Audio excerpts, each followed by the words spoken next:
Boa noite, meus amigos. Estamos aqui de volta. Como sempre, iniciamos este programa invocando a Santíssima Virgem Maria e o Santo Padre Pio de Pietrelcina, para que roguem a Deus que nenhuma injustiça se cometa nesse programa. Antes de tudo, queria avisar vocês aqui do evento que o Farol da Democracia, www.faroldademocracia.org, estará promovendo no dia 25 de abril, sábado, das 9 da manhã às 13 horas, no auditório do terceiro andar do Barra Shopping, na Barra da Tijuca, Rio de Janeiro, sob o título A UNO América e o Eixo do Mal Latino-Americano. Esse é praticamente o lançamento público dessa organização, a UNO América, criada por iniciativa do Alejandro Penha Esclusa, para fazer face, na medida do possível, ao Foro de São Paulo em escala internacional. Uma iniciativa altamente meritória, que só não foi feita antes por falta de apoio. Mas agora, graças a esta força da natureza que é o Alejandro Penha Esclusa, a coisa começou. Então, do evento participarão como apresentador o Jorge Roberto Pereira, que é o fundador e presidente do Farol da Democracia, e como palestrantes o próprio Alejandro Penha Esclusa, a Graça Salgueiro e o Heitor de Paula. Há apenas 200 lugares e a inscrição custa R$15. A inscrição em reserva pode ser feita através do e-mail lspenitente@faroldademocracia.org. Se não decoraram, escrevam simplesmente para o Farol da Democracia ou procurem o link na página www.faroldademocracia.org. Falando em Farol da Democracia, o site está inaugurando 2 novas sessões. A primeira chama-se Ideal Universitário, dirigido pelo Conrado Machado, e destinado especialmente ao público universitário que está insatisfeito com essa porcaria de educação que estão recebendo no Brasil. Agora, se está insatisfeito mesmo, você vai gostar mais da segunda sessão, que está sendo inaugurada essa semana, que é Educação e Ensino, dirigido pelo professor Luiz Farias. Luiz Farias é um dos camaradas que mais entende de educação no Brasil e que tem estudos ali comprovando que este método construtivista adotado já, creio que há 30 anos no Brasil, ele não só emburrece as pessoas, como induz desvios de conduta. E há até uma relação, no Brasil pode se estabelecer, gente, uma relação entre escolaridade e criminalidade. É um negócio incrível. Quanto mais aumenta a escolaridade, mais aumenta a criminalidade, porque a escola induz as pessoas à criminalidade. Induz de propósito, não é por erro, não. O apoio que a Secretaria de Educação deu àquele sujeito que tocou fogo no cabelo da professora e que está dando agora essa que derrubou a professora da escada, é a coisa notória, bandeirosa, é evidente. Esses chamados pedagogos são todos uns criminosos, deviam estar tudo na cadeia, porque eles estão lá para ensinar a criança, né, vamos dizer, primeiro a excitar sexualmente as criancinhas desde pequeno. Que era o programa, eu me lembro que tem uma seita chamada Menino de Deus, Love Family, que eu assisti uns documentários em que a filha do fundador da seita denunciava que o pai promovia cenas de sexo grupal com garotos de 4 anos. Tá certo?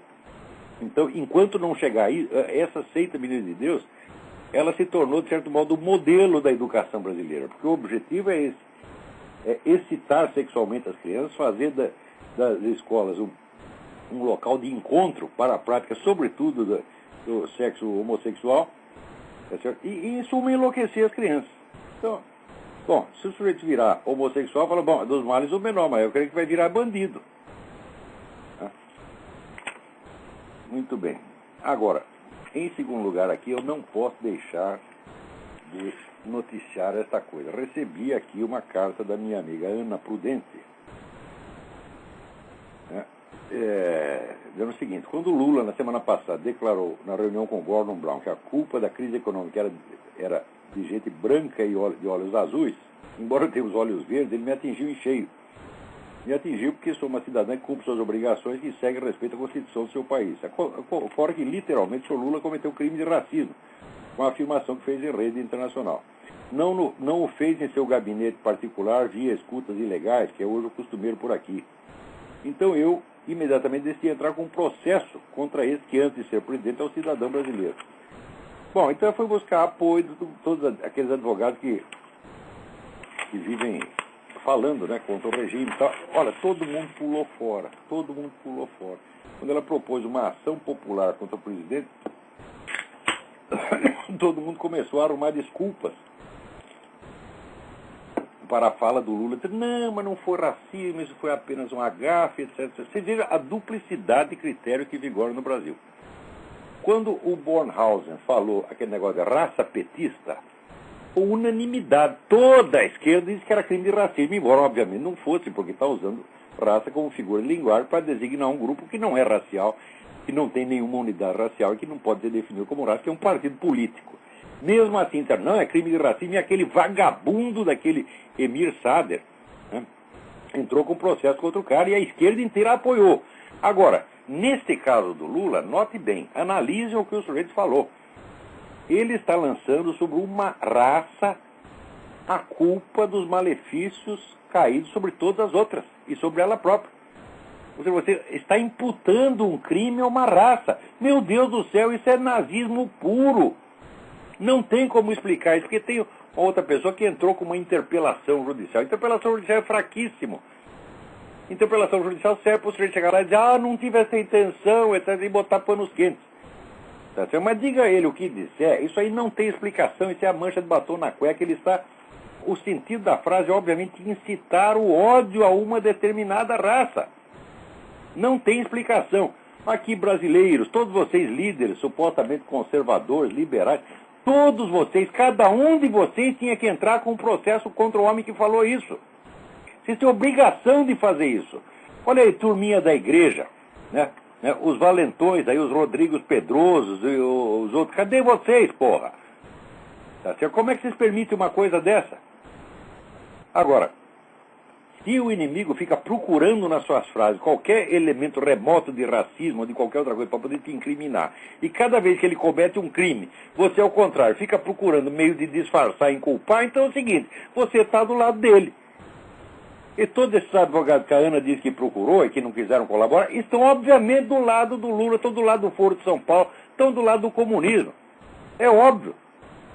É como esses meninos igrejeiros que dizem que estão ocupados com assuntos espirituais, tá certo? Também estão do lado do comunismo, isso é uma coisa óbvia.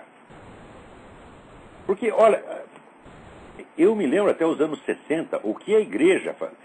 A massa de iniciativas da igreja contra o comunismo no mundo era uma coisa gloriosa. Eram publicações, eram congressos, eram filmes, eram conferências, eram livros. Assim, era um ataque maciço. De repente tudo isso parou. E essa molecada hoje não sabe disso. Então imagina, né, a igreja na qual eles foram criados, ela nem se preocupa com isso. Então para eles isso também não existe. Quer dizer, eles estão medindo a igreja de antigamente pela igreja que eles conheceram, que já é uma igreja enfraquecida, vendida, prostituída, e que para eles constitui o modelo normativo. Então, quando a gente diz que a igreja simplesmente deveria voltar a fazer aquilo que fazia até os anos 60, ele diz que eu é que sou maluco, quero transformar a igreja num think tank comunista. Então, vocês são os ignorantes. Né? Quer dizer, se eu quero transformar a igreja num think tank comunista, imagina então o que fez o cardeal Mindszenty, da Hungria, que passou a vida combatendo o comunismo. Imagina o que fez toda aquela... gente que participou em 1964, a igreja organizou a Marcha da Família com Deus pela Liberdade, que derrubou o governo João Goulart, que é um governo corrupto, ladrão, safado, que acobertava a guerrilha cubana. Tinha que ser derrubado mesmo. Era muito certo tirar aquele sujeito de lá. Tá certo? Foi a igreja que fez isso. Será que a igreja estava exagerando aquele extremismo de direita?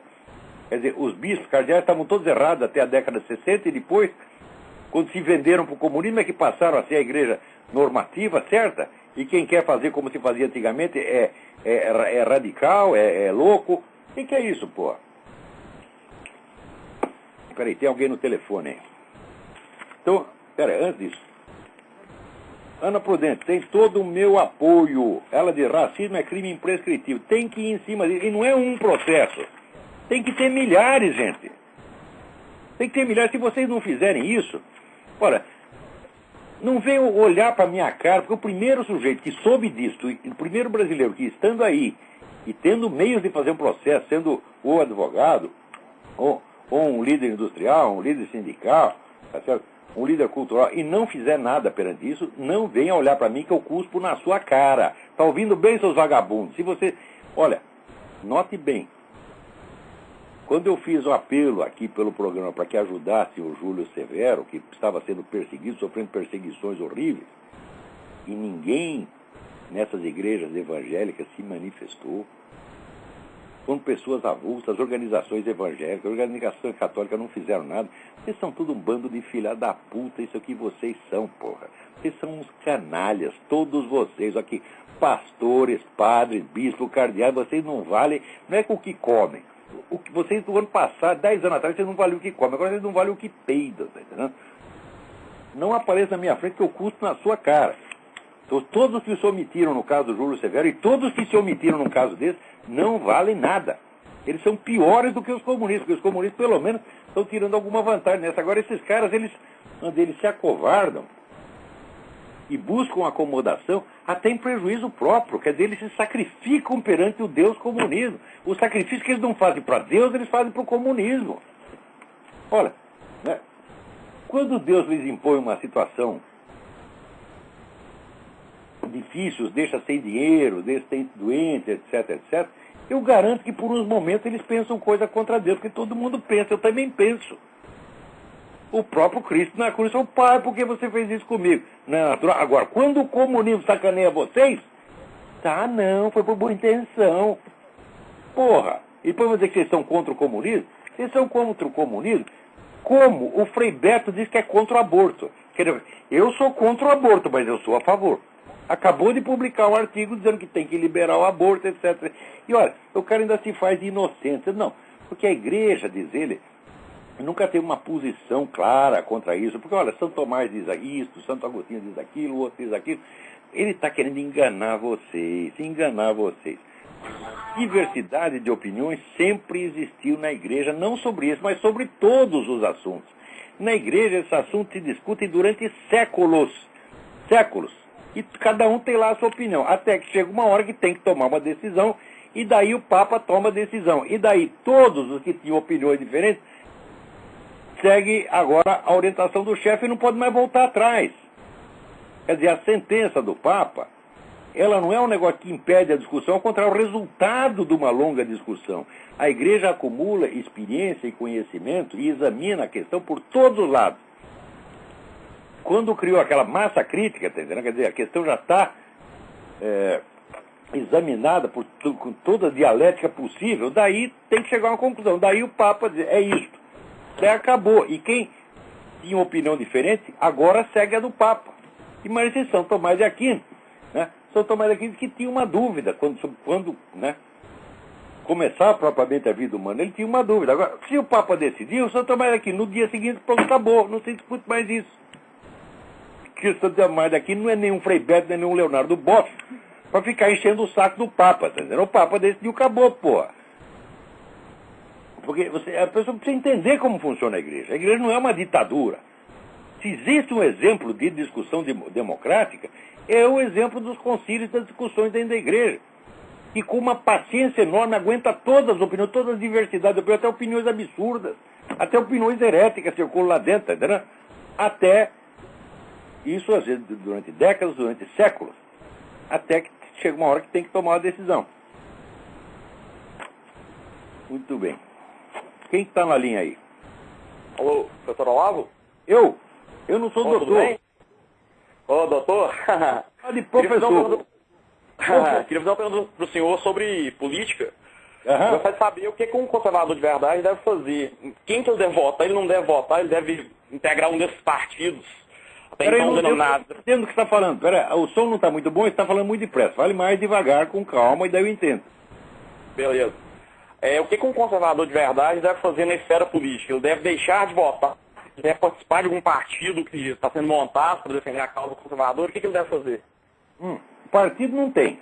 Agora, você pode... tem alguns. Você pode entrar no partido, com a ideia de reformá-lo por dentro, de restaurar a moralidade lá dentro. Você pode entrar em qualquer um. Até mesmo o PT? Você pode entrar até em partido de esquerda. Mesmo? Se é para reformar, se é para corrigir, se é para fazer, vamos dizer, pregar a verdade, você pode fazer dentro de qualquer partido. Agora, você não entra num partido comunista Porque daí, se você é católico, não entra no Partido Comunista que você vai estar excomungado. Mas tem partido de esquerda não comunista. Você pode entrar lá e tentar corrigir o bicho. Porque ser esquerdista não é pecado, não, você está entendendo? Às vezes a esquerda tem razão. Muitas etapas da história a esquerda teve razão. Tá certo? E qual é o exemplo de política? Está 100% errada. 100% errada. Hoje só tem filha da puta, tá entendendo? Não tem nenhum que salva, nenhum exemplo de político que está atuante, que defende a causa conservadora, o Bolsonaro, algum desse gênero? Não, o Bolsonaro é maravilhoso, tá certo? Só que a especialidade dele é montar os escândalos e acusar os caras, tá entendendo? Sim. E ele, assim, é um franco atirador, ele age sozinho. Agora, tem um cara, não adianta, precisa ter organizações. Uhum. Você tá entendendo? Quer dizer, o Bolsonaro tem as suas capacidades e seus limites. O que ele sabe fazer, ele faz. É acusar e denunciar. Agora, isso aí não basta. Você tem que ter uma estratégia de conjunto, precisa ter organização. Organização custa dinheiro. Né? Agora, tem camarada que diz aí que, vamos dizer, eu sou contra o comunismo. Tá? O senhor é contra o comunismo, mas ele não vai dar um tostão para combater o comunismo ou para salvar as vítimas do comunismo. Tá aí, ó, quando o Júlio Severo sofreu perseguição, todos esses que dizem, sou anticomunista, sou anti-gaysista, sou anti não sei o quê, não deram um tostão para ajudar o cara, porra. Como é que é isso? Então tem que juntar. Agora, para juntar, você tem que passar por cima de pequenas diferenças, tem que aprender a engolir sapo, coisa que no Brasil ninguém sabe. No Brasil todo mundo suscetível. Quer dizer, você cria uma aliança política para salvar suas vidas. Né? Daí um olhou torto, o outro já se não gosto mais. Ele usou minha escova de dente, ele roubou minha cueca, não falo mais com ele. Quer dizer, que viadagem é essa, meu Deus do céu? A gente tem que ter, vamos dizer, inimigo para valer, e os outros não são inimigos. Não pode ficar bravo com todo mundo a toda hora. Tem que aprender a se unir, pô, apesar de diferenças. Tá? Ou seja, tem que se ater ao essencial. E diferenças secundárias, esquece, deixa para depois. Tá? Agora, na semana passada, eu comentei aqui um negócio, tem uma entrevista, né, do senador Jay Rockefeller, que é o bisneto do John D. Rockefeller e sobrinho do David Rockefeller, fundador do CFR, Council on Foreign Relations. Dizendo, ele tinha dado uma entrevista dizendo que o maior risco para a segurança nacional americana é a internet. Veja você, não é o terrorismo, não é a espionagem chinesa, não é a espionagem cubana que está pululando aí em Washington, não é a espionagem russa, não é nem a máfia russa, não é os foguetes do Irã, é a internet. Quer dizer, é você aí que está aí. Né? Não é a Coreia do Norte, é a internet. Quer dizer, o que é isto, porra? Né? Mas o cara deu essa entrevista e eu achei que aquilo fosse apenas, vamos dizer, um peido filosófico, quer dizer, alguma coisa que ele falou porque achava. Mas não, o homem passou para a ação, gente, passou para a ação.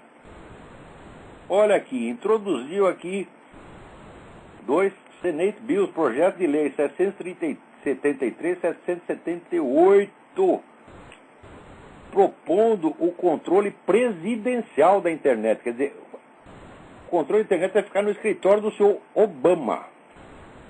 Obama, né? Então vai ter todas as informações, ele tira da internet o que ele quiser, ele põe o que ele quiser, ele cala a boca de quem ele quiser.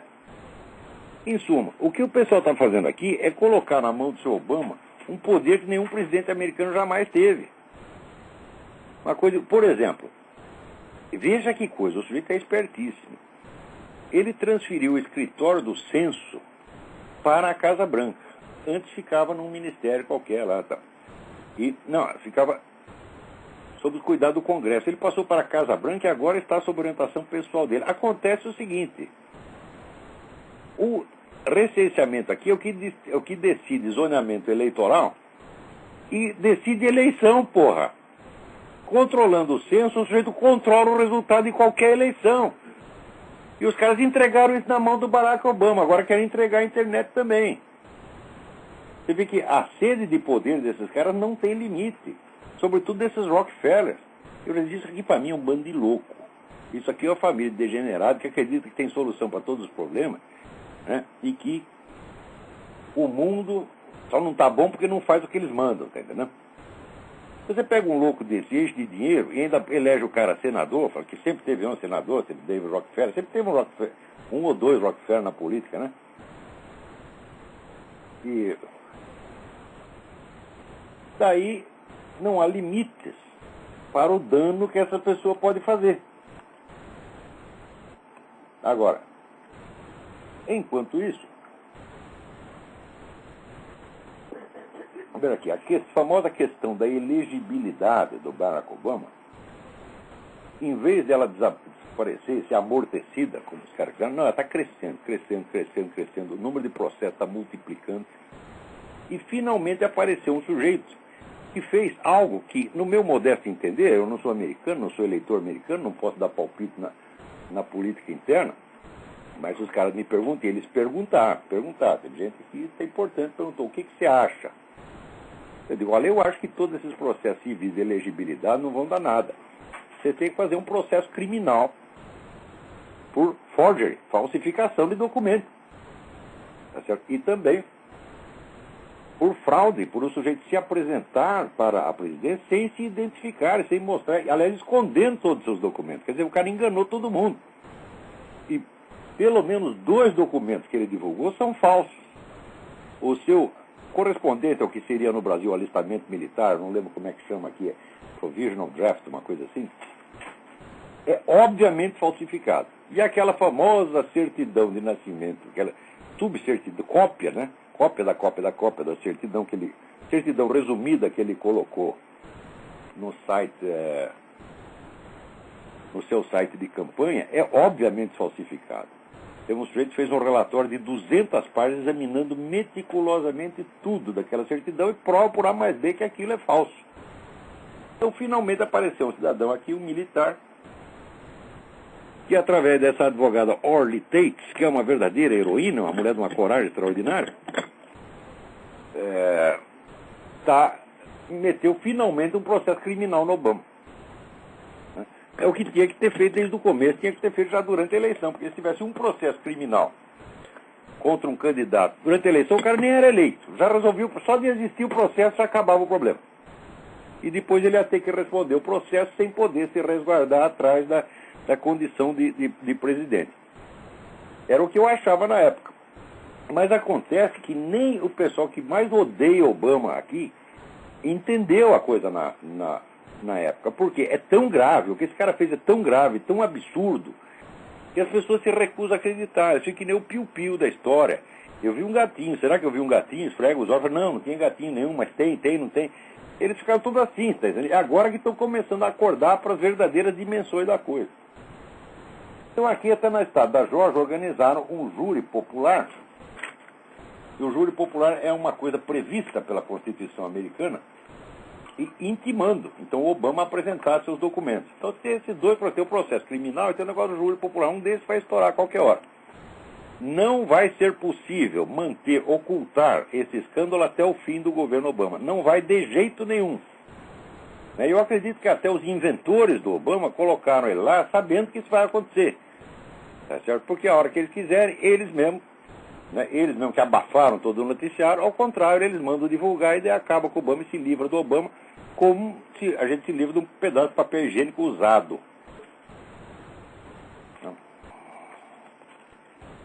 Muito bem. Agora,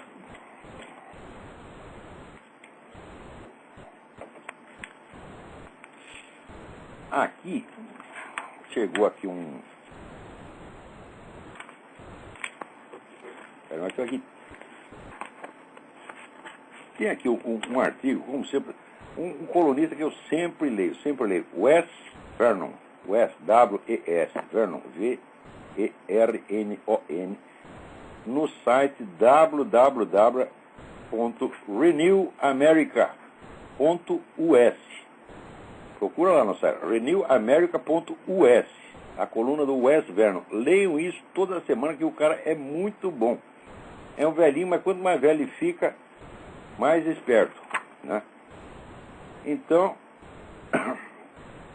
está falando aqui que esse negócio de espionagem soviética e cubana aqui nos Estados Unidos hoje está pior do que nunca, tá certo?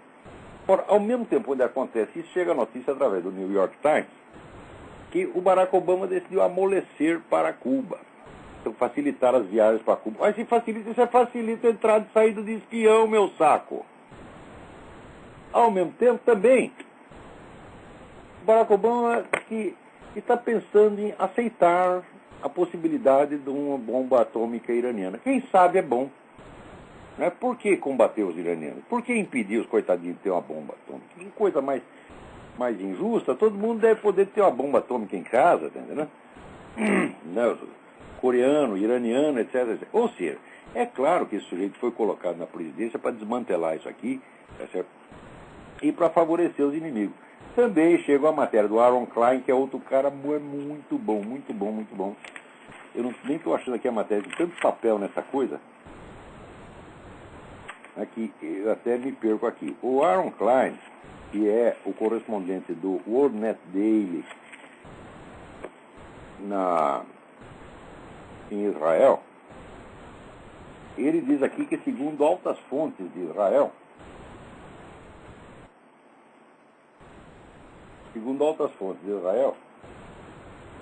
o Obama vai mesmo entregar Israel na mão dos inimigos, tá certo? Não quer nem saber. Fala, é claro que isso vai acontecer, mas é óbvio que vai acontecer. É evidente. E esses 72% de judeus que votaram no Barack Obama vão tudo tomar nos cus, que é merecido, porque quando a cabeça não pensa, o corpo é que padece. O corpo e especialmente a região glútea, tá certo? O orifício anorretal. Esse é o que sofre quando a cabeça não pensa, né? Agora, alguém me pergunta aqui o que eu acho do livro, né, do tal de Andrew Keane, chamado O Culto do Amador. Né? O livro ataca, né, essa efusão de liberdade cultural que aparece através da internet. Diz que a internet está bagunçando tudo, está estragando tudo, está promovendo os amadores em vez dos profissionais. Falei, em primeiro lugar, eu não vejo por que seja a internet faz isso, porque todo o jornalismo faz isso há 200 anos. Tá certo? Agora, o que eu acredito é que esse Andrew Keane tem alguma conexão com essa turma do Rockefeller. Quer dizer, por quê? Isso aqui é suporte cultural que o sujeito está dando a um projeto de controle da internet. Pode ser que seja uma coincidência, mas, em geral, é assim. Quando o sujeito quer, esse pessoal globalista, quando eles querem fazer alguma coisa, eles primeiro chamam lá todos os seus acólitos, né? O seu cordão dos puxa-saco, um monte de escritor, jornalista, agora escreve alguma coisa aí que, sem me mencionar, indiretamente favoreça o meu projeto, antecipado, de maneira antecipada. O cara está fazendo isso aqui, o Culto do Amador saiu uns meses atrás, né? O começo fez um sucesso, aparece a polêmica, né? O livro não tem grande importância, eu não sei... E de repente cria um forrobodó em torno do livro e falou, opa, isso aí é altamente suspeito. Por quê? Porque são os Rockefeller que são os donos da mídia inteira aqui, tá vendo? Então, o patrão tem um projeto de lei que ele quer apresentar para controlar a internet, então, antecipadamente, já começa a publicar livro que, direto ou indiretamente, vai levar a essa conclusão. É assim que se faz as coisas. Agora, as pessoas leem os livros ingenuamente, né, acham que livro nasce como vai do ar, ou nasce em árvore. Não. Tem um negócio chamado indústria editorial, e quando você vê qualquer autor onde você viu a maciça onda de propaganda em torno dele na mídia, é porque está ligado aos interesses da própria mídia. Tá certo? E o interesse da própria mídia está evidentemente ligado a certas fontes de poder. Quer dizer, não são escritores normais. O escritor normal, ele lança seus livros sem um suporte publicitário anormal. Tá certo? Como tem aí no Brasil, para Leonardo Boff e Frei Beto, tem um suporte publicitário anormal. Por quê? Porque tem interesse político por trás. Tá certo? E eu nunca tive suporte político nenhum. Quer dizer, os meus livros fizeram um sucesso relativo dentro de uma medida razoável. Tá certo? Por quê? Porque os leitores gostaram. Tá certo? Agora, Quando você vê o pessoal fazer barulho além do que o livro merece, é porque tem coisa atrás, gente. Tem coisa atrás. Agora, por exemplo, alguém me manda aqui, né, falando do novo livro do Chico Buarque. Eu nem consigo, não estou conseguindo achar a nota aqui. Até esqueci o título do livro.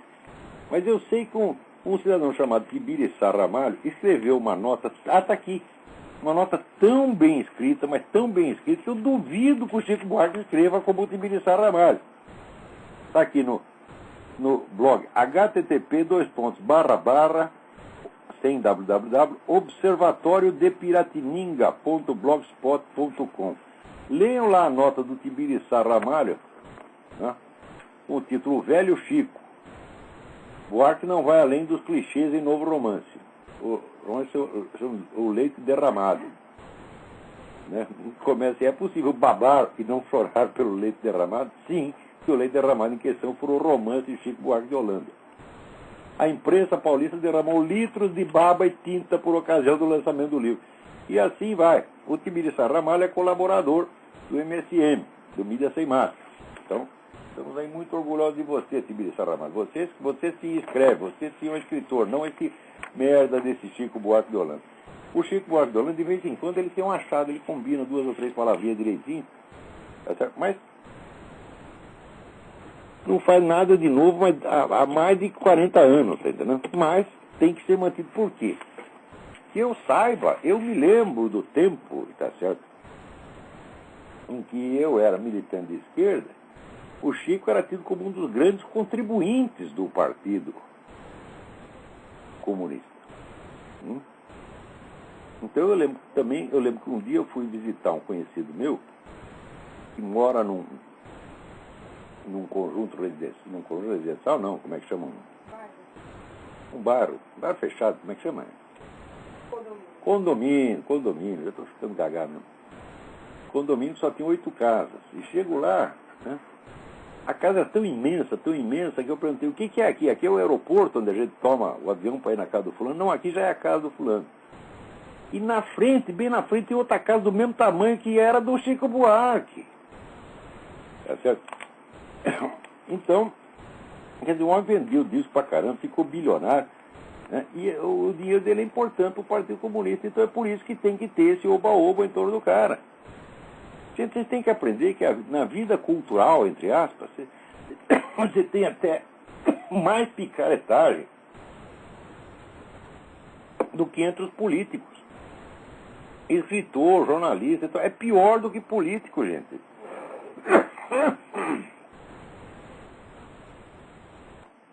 É o que ali se faz por força, vamos dizer, da criatividade espontânea, da sinceridade artística, é mínimo. A maior parte é tudo picaretagem mesmo, tá vendo?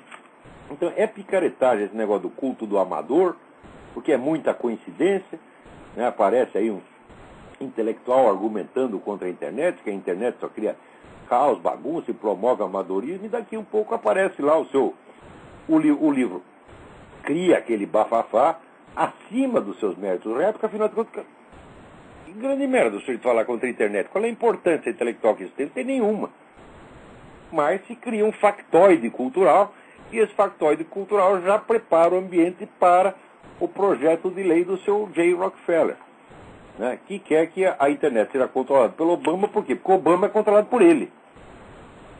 Você também não pensa que o Obama está com essa corda toda, não. O Obama é o office boy desses caras e será jogado fora no devido momento. Agora, não deixem de ler o artigo do Wes Vernon. Esse é sempre importante. E nem o do Tibiriçá Ramalho. Eles são coisas muito boas que estão aparecendo por aí. Agora, também alguém me mandou aqui um link para um vídeo que tem no YouTube que chama El Arte Nuevo de Hacer Ruínas. El Arte Nuevo de Hacer Ruínas. E o sujeito mostra o que é a Havana hoje. A Havana está totalmente destruída. Então mostra, é incrível. Mostra lá uma moça que mora num prédio, né? Onde antigamente era um hotel luxuoso, hotel Regina, né? E a moça está morando no mesmo prédio até hoje. E ela fica com saudade do tempo do hotel. Tá? Daí, pior ainda, aparece um teatro.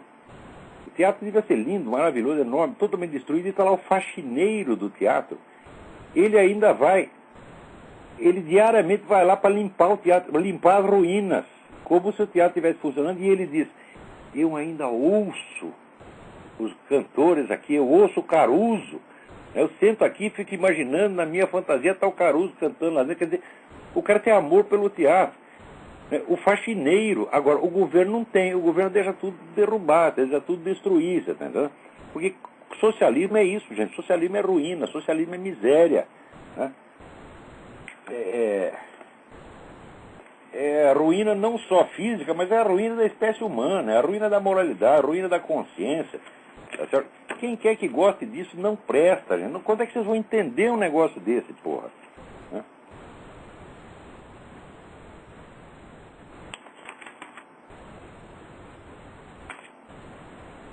Vamos ver o que mais nós temos aqui. Olha aqui, saiu no New York Times. O presidente Obama planeja abandonar as duradouras restrições sobre a viagem de familiares e remessa de dólares para Cuba. Ou seja, vai facilitar o trânsito de espião. Como o Clinton facilitou a entrada e saída de espião chinês. O estatal chinesa deu dinheiro para a campanha do Clinton e ele gentilmente depois agradeceu. Né? Agora está aqui, alguém me manda. Está aí o seu Cristóvão Buarque. É hora de perguntar se o Congresso deve continuar existindo. Então, o cara quer fechar o Congresso, meu Deus do céu. Olha, o Cristóvão Buarque é o único sujeito, o único debatedor de que eu tive dó. Eu tive um debate com ele Você sabe que eu sempre fui impiedoso, fui cruel com esses debatedores que se metem a besta. Eu sempre fui cruel, envergonhava os caras, humilhava, punha de quatro, né? Alguns desistiam no meio e iam embora, né? É que nem o João Pedro Stedler, ele saiu dizendo, se eu soubesse que ia ser maltratado assim, eu não vinha aqui. Falei, não era para vir mesmo, desgraçado. Mas o Cristóvão Buarque, ele é tão burrinho, tão burrinho, tão burrinho, eu fiquei com dó. Eu até afaguei, né, a personalidade dele um pouco. Mas como é que a gente fala uma coisa dessa, porra? Saiu no site do Cláudio Humberto, que o homem quer fechar o Congresso, porra. Agora, ele não diz nem pra quê. Agora aqui eu recebo uma carta muito amável do Agenor Viana. Professor, sua coragem é algo extraordinário. Agradeço mais uma vez, especialmente, em nome daquele que não faz a defesa que o senhor faz do Brasil, da religião e da verdade. Que Deus assista sempre e dê muita vida e lucidez. Muito obrigado, Agenor. A você também. Muita força. Né? Agora, alguém me envia aqui um negócio dizendo que o site do governo já está colocando lá papéis, documentos do Foro de São Paulo em papel timbrado do governo, porra. Quer dizer, o Foro de São Paulo já usa a estrutura de governo para mandar no Brasil. Né? E esta semana saiu até a declaração, né, a declaração final do Foro de São Paulo. Olha aqui, olha aqui. Vamos ler aqui. Saiu no site do pt.org.br. Em 3 dias de reunião com a participação de 844 delegados de 35 países. Parentes, quem paga esta merda? Quem paga 844 passagens de avião, ida e volta e mais hotel? Em 35 países. Ninguém pergunta, é proibido perguntar. Tá certo? Eu digo quem paga. Quem paga é o narcotráfico. Óbvio que é o narcotráfico, porra. Porque verbas oficiais você não vai ver em parte alguma, né? Do governo brasileiro saiu dinheiro para... Se saiu, saiu debaixo do pano. Agora, dinheiro das Farc, é dinheiro do narcotráfico. Esses caras vendem droga para crianças nas escolas para depois pagar a passagem desses filhos das putas, tá vendo? Então tá aqui a declaração final. A declaração valoriza o novo momento político da América Latina, registrando que 13 países da região participam dos governos nacionais, dos partidos e membros do Foro de São Paulo. A lista dos 13 países contém Uruguai, Brasil, Argentina, Bolívia, Chile, Cuba, Equador, Guatemala, Nicarágua, Panamá, Paraguai, República Dominicana e Venezuela. Os caras dominam a América Latina e ainda tinha, né, uns anos atrás, não tinha os especialistas, aquela besta quadrada do Jânio Cristado, dizendo mais 2 anos atrás, o Foro de São Paulo não é nada, o Foro de São Paulo é mixaria, né? Quer dizer, como é que fala uma coisa dessa, meu Deus do céu? É gente que não estuda, gente que não quer saber da verdade, gente que emite opinião como eu emito peidos. Ao contrário, eu emito peidos com mais consciência de causa do que esses caras emitem opinião. Os meus peidos são responsáveis, entendeu? Agora, as opiniões desses caras, não. Né? Então, olha aqui, a distinção registra que, aspas, a declaração registra que as forças progressistas do continente buscam por distintas vias implementar projetos que, de acordo com as características próprias de cada país, lhe permitem encarar os principais problemas que o neoliberalismo gerou. O problema que o neoliberalismo gerou foram vocês, porra! Foi o neoliberalismo que deu dinheiro para vocês! Esse é o maior problema. O neoliberalismo criou o MST, criou o PT, tá certo? E criou o Foro de São Paulo. Porque o que vocês chamam de neoliberais, que é a falsa direita, né? Que é um pessoal que gosta de iniciativa privada, mas no campo cultural cede tudo para vocês, tá certo? E sobretudo paparica todos vocês. Então, é isso aí, os caras ajudam vocês e depois vocês, mal agradecidos, xingam eles. Então isso aqui precisa avaliar, né? O poder do Foro de São Paulo. E para avaliar também a extensão do crime que foi ocultar isso por 16 anos, permitindo que a coisa fosse crescendo em silêncio. Claro que isso é cumplicidade. A cumplicidade do Foro de São Paulo com o narcotráfico não precisa nem dizer. Que o Foro de São Paulo é uma entidade ilegal que vive do crime, também é claro, 844 pessoas, porra! Quanto custa essa brincadeira? Como se essa fosse a única viagem, porque eles estão viajando o tempo todo, fazendo 2 publicações. Agora saiu mais uma aqui, ó. Pátria Latina. O que quer dizer com Pátria Latina? Isso já é, meu filho, a dissolução das identidades, das soberanias nacionais para integrar tudo na União das Repúblicas Socialistas da América Latina. Obedecendo também ao plano dos globalistas. A ideia dos globalistas é a seguinte: integração. Você dissolve as soberanias nacionais, quebra aquilo em pedaços, como estão quebrando o Brasil, com o negócio de Raposa Serra do Sol, e quilombola, etc, etc, e ao mesmo tempo integra aquilo em unidades regionais maiores, totalmente artificiais, inventadas por burocratas. E daí, a partir das várias integrações regionais, vai construindo o quê? O governo mundial. Então, é para isso que trabalha essa gente. Né?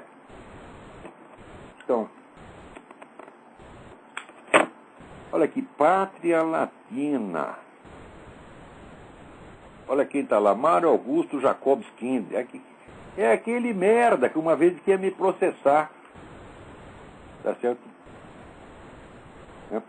Porque ele disse que eu tinha dito a mentira contra ele, que eu disse que ele era agente secreto, né? Comunista. Eu disse que ele era agente de influência. Agente secreto, você tem capacidade para ser agente secreto, ou Mário Augusto Jacobs Kind e outro. O que é isso? Para ser agente secreto precisa treinar, precisa ter um treinamento físico. Você não tem nem isso. Para ser agente de influência, qualquer falastrão pode ser. Tá certo? E daí eu escrevi lá uma matéria dizendo o seguinte: olha, se você me acusa de ter dito uma mentira contra você, então, por favor, você não escreva 5 contra mim no mesmo instante. Tá certo? Porque seu processo vai virar denunciação caluniosa e tu vai pra cadeia, desgraçado. Nunca mais se ouviu falar do processo. O cara enfiou a viola no saco e desapareceu. Agora, dessa tal da Pátria Latina, né, tá lá as turmas de sempre, tá Frei Beto, Emir Sader, e tá lá o sujeito chamado Adriano Benayoun, que é um cara que se fazia de conservador e que, às vezes, esses sites até nacionalistas militares falam bem dele. O cara falou, pô, tá na cara, o sujeito é aliado dos comunistas, pô, vocês não se enganem, não. Né? E aí vai, quem estava lá? Tá o Argemiro Ferreira lá? Hã? Argemiro Ferreira! Nosso velho conhecido. Né? Então, olha, quando vocês verem o currículo do jornalista, se ele disser assim, olha, trabalhou na agência TASS, né? Trabalhou na agência oficial de Cuba, etc, etc, vocês sabem que não é jornalismo isso aí, vocês sabem que isso é agente de influência, pô. Pega todos esses caras aqui, vai ver o currículo dele, todos eles trabalharam para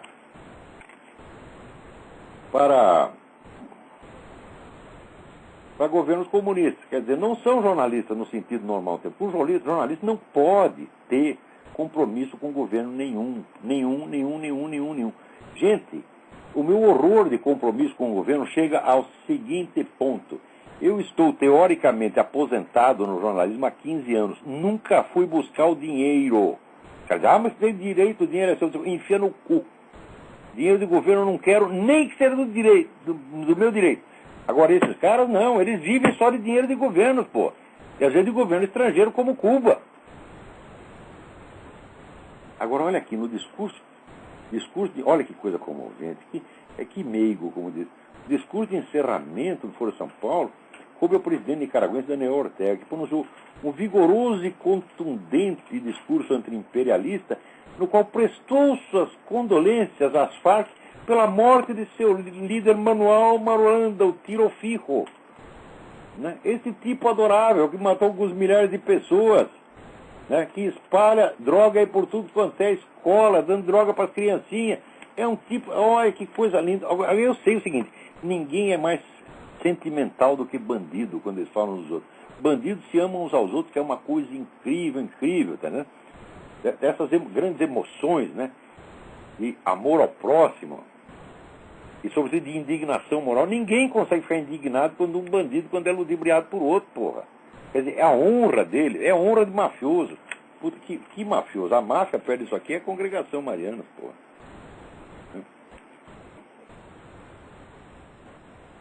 E daí aqui, esse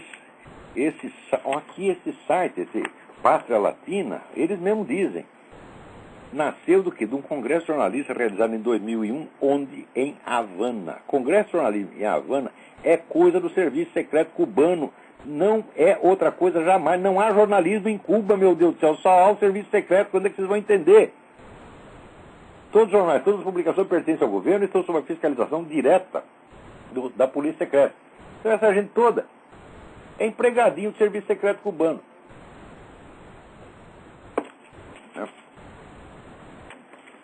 Vamos ver. Agora, para que vocês... As pessoas se queixam, que às vezes eu mando as pessoas à puta que eu pariu. Né? É injusta a queixa, porque é o seguinte, olha aqui. Alguém me manda aqui uma notícia. A puta que pariu existe. É um bairro que fica na cidade de Bela Vista de Minas. Tem um cartão na entrada do bairro. Bem-vindo à puta que pariu. E tem ônibus. O ônibus está escrito puta que pariu. Né? Agora, vocês imaginam a situação que fica, por exemplo, padre, né? Vou rezar a missa. Onde você vai rezar a missa, padre? Na puta que pariu.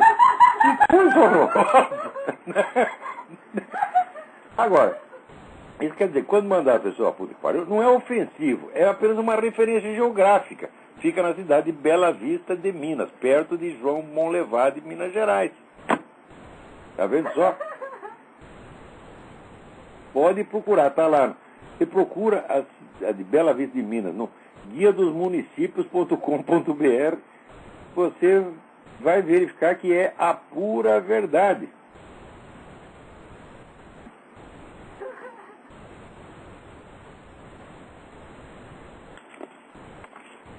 Então, agora aqui, alguém me comunica, um grupo gaysista decidiu antecipar a malhação do Judas, botando como Judas o arcebispo Dom José Cardoso Sobrinho. Quer dizer, olha, isso aqui é dupla ofensa. Primeiro que você está expondo a toda a sua raiva, seu ódio, a uma pessoa que não fez senão cumprir a sua obrigação rotineira de arcebispo. E em segundo lugar, que você está promovendo uma paródia, tá certo, da Páscoa. Tá certo? Você está parodiando a malhação do Judas, invertendo totalmente a situação. Agora, experimenta você pode queimar a imagem do arcebispo e afirma, mas se você experimenta queimar a bandeira com arco-íris, você vai ter 1000 processos nas costas. Agora, esses católicos de merda, alguém vai processar eles? Ninguém vai processar, porque eles são anticomunistas em espírito. Ora, porra, como é que é possível? Vocês vão tudo deixar o bispo sozinho levando porrada, e ficam lá rezando, tá certo? Em casa, que nem velhinhas, isso é uma vergonha, tá?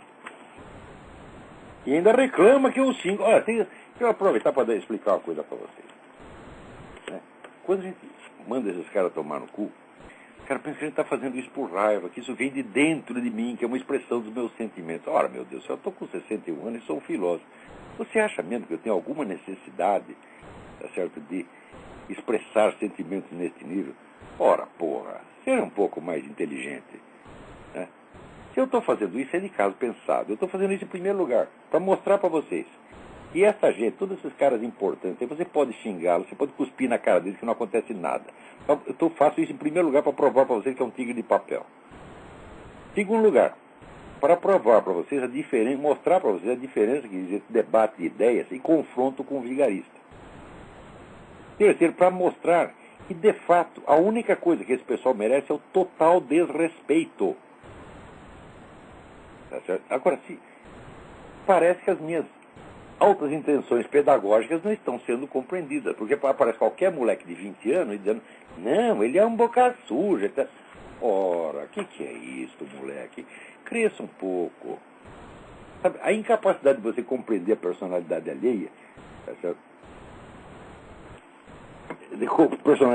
Personalidade um pouco mais complexas, um pouco mais abrangente do que a sua, é um sinal de imaturidade e burrice apenas. Mas eu podia usar um pouco a imaginação. Falar, escuta, mas o cara é um filósofo, escreveu livros eruditíssimos, etc, etc. Por que você está xingando as pessoas assim? Será que ele é tão irracional que a coisa sai dele assim também, com a naturalidade de um peido? Você acha mesmo que é assim, é? Você é muito burro para pensar um treco desse. Pô, esses palavrões têm um sentido eminentemente pedagógico. Outra coisa, e tem um quarto motivo, que é o seguinte. Eu sei que esses nossos oponentes, tanto esse pessoal de esquerda quanto esses falsos católicos, né, esses falsos conservadores, são todos covardes. Eles, se você os trata bem, eles se sentem encorajados. Mas se você os manda logo a puta que os pariu, né, eles pifam, eles murcham. E eles ficam quietinhos, que é tudo que eu espero que eles façam. Que o único direito que eu reconheço para eles é calar suas bocas, vão pra merda. Tá entendendo? Porque se você quer exercer a liberdade de opinião, tá certo? Você, por favor, apareça com uma opinião responsável, você respeita o seu público, tá certo? Trata de estudar um pouco antes de falar. Claro, erros todo mundo pode cometer.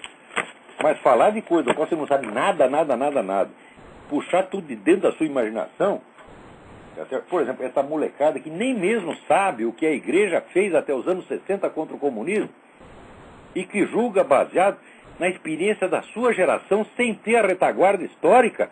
Esse pessoal está fora da realidade, está fora do mundo. É totalmente subjetivo o que estão falando. Quer dizer, não tem a medida real das coisas. Por quê? Porque não estudou o assunto. Não estudou o assunto.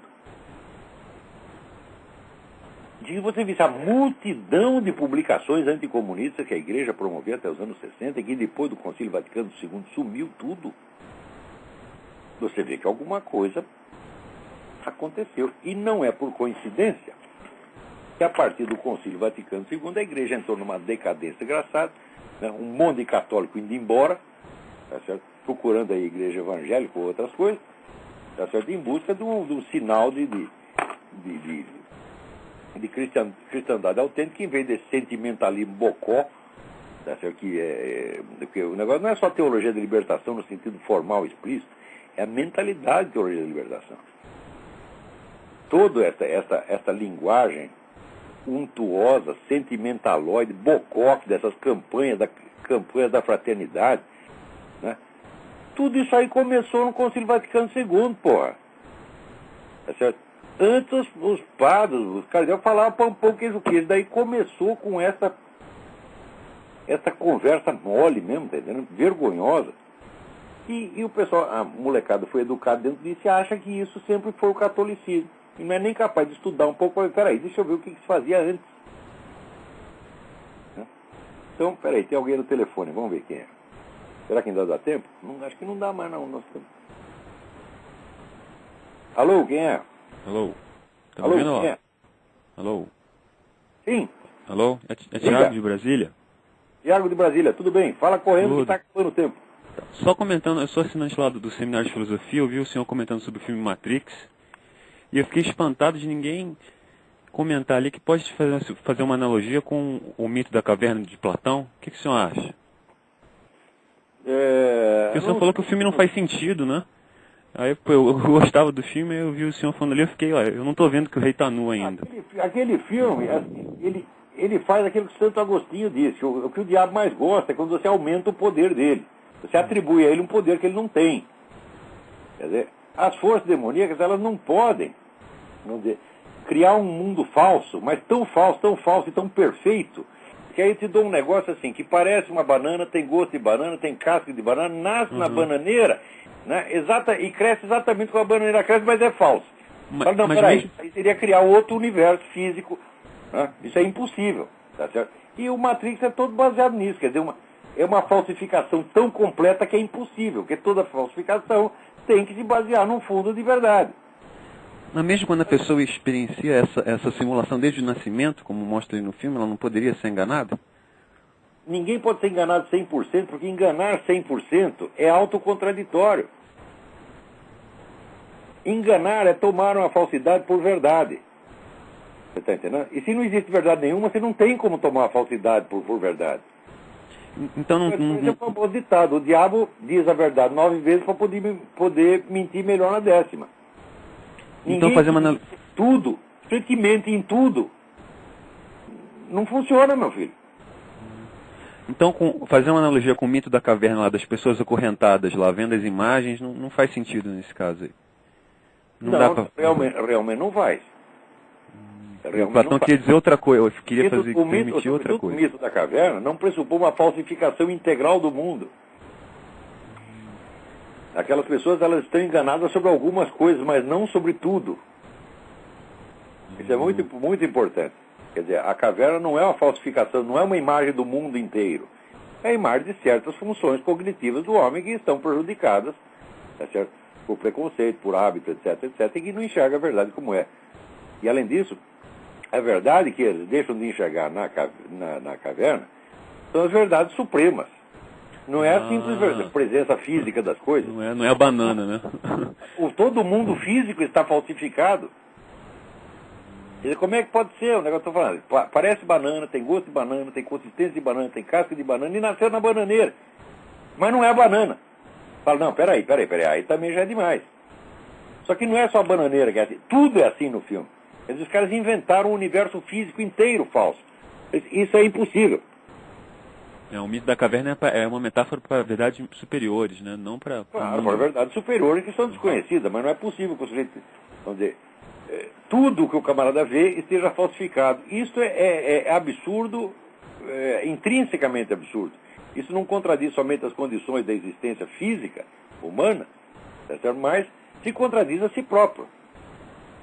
É que nem o exterminador do futuro, o cara que volta para o passado para modificar seu próprio futuro. Pronto, você acabou de atribuir ao Satanás um poder que ele não tem, ele não pode fazer isso. Nem Deus pode fazer isso. Tá certo, então, ó, brigadão aí, fique com Deus, até logo. Você também. Então, gente, olha, acabou o nosso tempo, até a semana que vem, muito obrigado.